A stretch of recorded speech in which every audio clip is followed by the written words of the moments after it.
Si Aling Lusing, sa isang liblib na baryo, malayo sa syudad at tanging mahihinang ilaw mula sa poste ang liwanag sa dilim, naninirahan pansamantala si Maria, isang buntis na babae na bumisita sa kanyang inang na si Nanay Loring.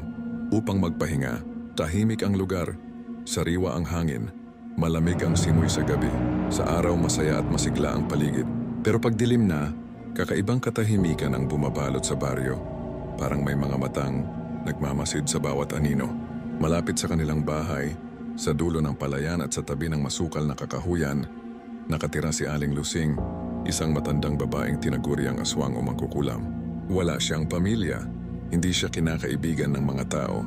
Tahimik siyang namumuhay, namimitas ng saging, bumibili sa tindahan, tapos umuwi na agad.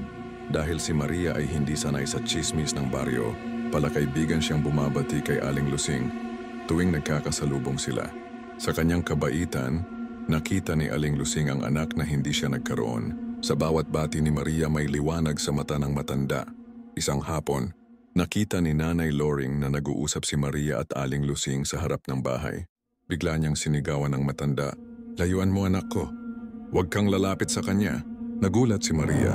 Pagpasok nila sa bahay, sinabi ng ina ang babala, huwag na huwag siyang makikipag-usap kay Aling Lusing. "Aswang yan. Matagal na naming alam yan dito. Baka may binabalak sa'yo at sa anak mo." Simula noon, hindi na muling lumapit si Aling Lusing. Pero sa tuwing dadaan ito papuntang tindahan, mapapansin ng pamilya na tinititigan pa rin nito ang kanilang bahay mula sa malayo. Makalipas ang isang linggo, nagsimula ang mga kakaibang ingay sa gabi. May mga yabag sa bubong, tila may gumagapang sa gilid ng bahay.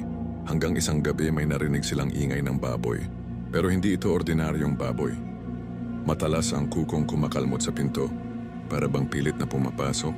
Gabi-gabi itong bumabalik, at gabi-gabi rin nilang nakikitang nakatayo sa di kalayuan si Aling Lusing, nakatingin sa kanilang tahanan mula sa dilim. Hindi nila alam kung bakit. Isang gabi, pumunta si Nanay Loring sa bayan para bumili ng sangkap para sa kaarawan ni Maria kinabukasan. Naiwan sina Maria ang kanyang asawa at dalawang tiyuhin sa bahay. 10:00 na ng gabi biglang may kumatok. "Anak, pagbuksan mo ako." Wika ng boses ni Nanay Loring mula sa labas. Agad na tumayo ang asawa ni Maria para buksan ang pinto. Bumukas ang pinto at isang nilalang na hindi nila maipaliwanag. Ang anyo ang sumalakay, mukha ng baboy. Katawan ng tao, pulang mata, isang aswang. Sinalakay nito si Maria, pilit na inaabot ang kanyang tiyan. Muntik na siyang makalmot nang biglang may sumigaw sa labas. Isang aninong nakaitim, may hawak na buntot pagi at abo ng niyog, ang lumitaw. Si Aling Lusing, nagbuga siya ng usok mula sa inihandang insenso at inusal ang sinaunang panalangin ng mga albularyo. Parang binuhusan ng apoy ang aswang, nagsisigaw ito, umatras at sa isang kisap mata, naglaho sa dilim. Simula noon, napatunayan ng buong baryo na hindi halimaw si Aling Lusing. Sa halip siya ang tagapagtanggol nila. Hindi niya ginamit ang kanyang kaalaman para manakit, kundi para magbantay. Inanyayahan siyang tumira malapit sa mga tao. Binigyan ng pagkain at respeto. Minsan pa ring makikita si Aling Lusing na tahimik lang. Nakaupo sa ilalim ng puno, pero ngayon, may mga batang naglalaro malapit sa kanya.